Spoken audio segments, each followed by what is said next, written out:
Welcome to a weird edition of Paranormal Journeys. I'm Jeff Belanger. Recently I had a new book come out called Weird Massachusetts, and what I wanted to do is do something a little different for this episode. I wanted to take you a little deeper into a very strange place called Massachusetts. Now, because this is cable access, I wanted to find just the right host. I needed someone who not only understood me and who I am and what I do, but someone who understands Massachusetts, the importance of this work, the importance of the Bay State. It was an exhaustive search. We talked to everybody, but I think I found just the right guy. Enjoy this episode.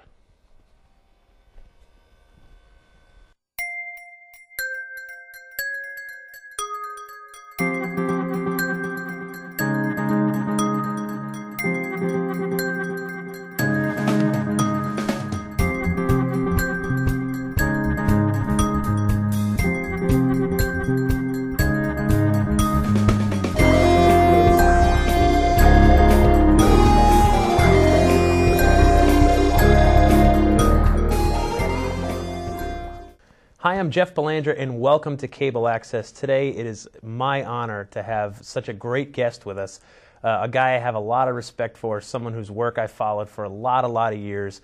It's just really such an honor to have him here today. I can't say enough good things. Talking about his new book, Weird Massachusetts. Please welcome Jeff Belanger.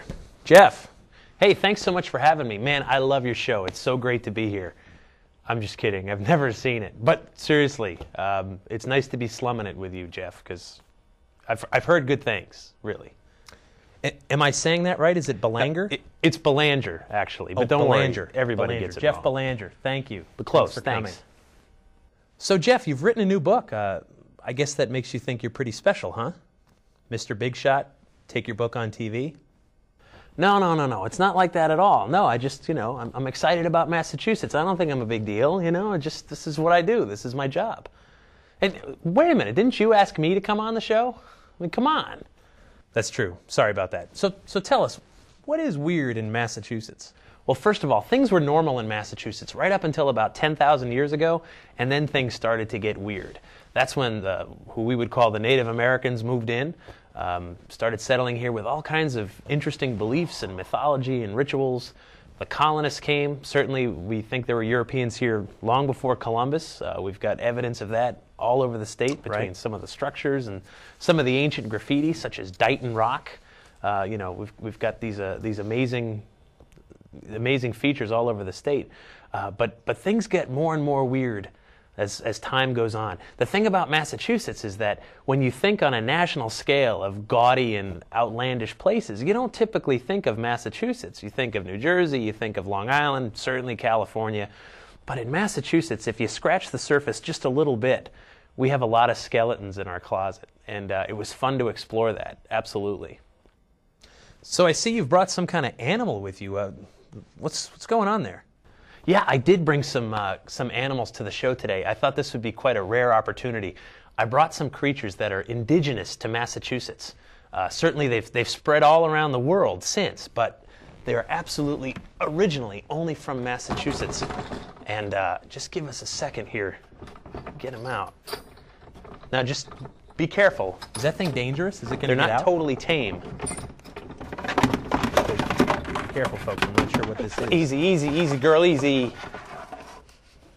Oh, there it is. Easy, girl, easy. The plastic pink lawn flamingo, born in Leominster, Massachusetts in 1956 by Union Products. Absolutely beautiful, isn't it? I stole this off of the front lawn of the cable access station here. I'll put it back after, don't worry. The thing about the plastic pink lawn flamingo, Union Products was looking at an art student named Don Featherstone, who was right out of school, and he needed a job, and they said, mold us something for a pink lawn flamingo. Don got to work, and this is what he came up with, and it absolutely took over Americana. It's one of those truly unique, pieces of kitsch that we find all over the world now today. And it was born right here in Massachusetts. Don Featherstone told me that, through the plastic pink lawn flamingo, they brought poor taste to poor people. Really an interesting character. And he still lives in Massachusetts with his wife. They've been married for over 30 years. And he told me that what's amazing about their marriage is that Every day of their marriage, for more than 30 years now, they dress the same in identical outfits every day, every single day. Really an amazing person and a creature indigenous here to Massachusetts. Just get you back in there. So who would have thought that quaint, buttoned-up Massachusetts would be the home of the plastic pink lawn flamingo? Who knew? You know, living in Massachusetts, being a Massachusetts guy myself, I know we get accused of being pretty horrible drivers. You know some of the things they've called us. Do you really think that's a fair assessment, Jeff? Are we the worst drivers?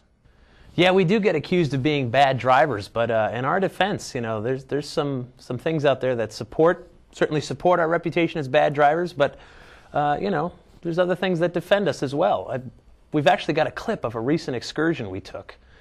Can we check that out? Yeah. Do we have the clip? Let's go to the clip. The clip? Andy? Hang on! Hang on! Andy, do we have the clip? The clip's coming?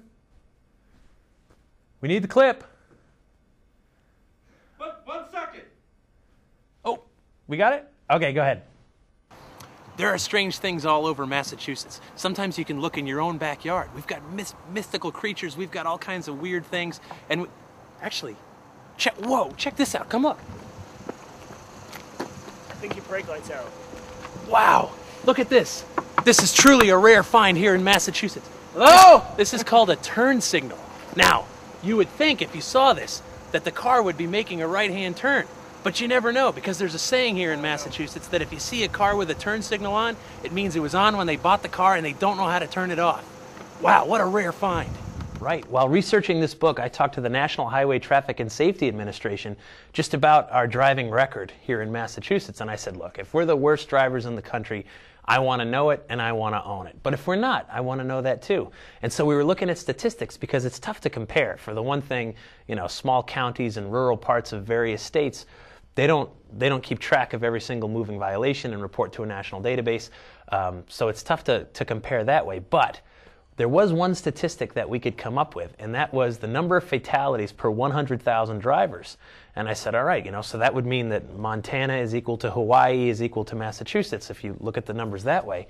And it turns out in 2006, Massachusetts had the lowest fatality rates of all 50 states, which means though we might be the worst drivers around, and they call us what they call us for that, you're least likely to die here in the Bay State than any other state in the country. So kudos, Massachusetts.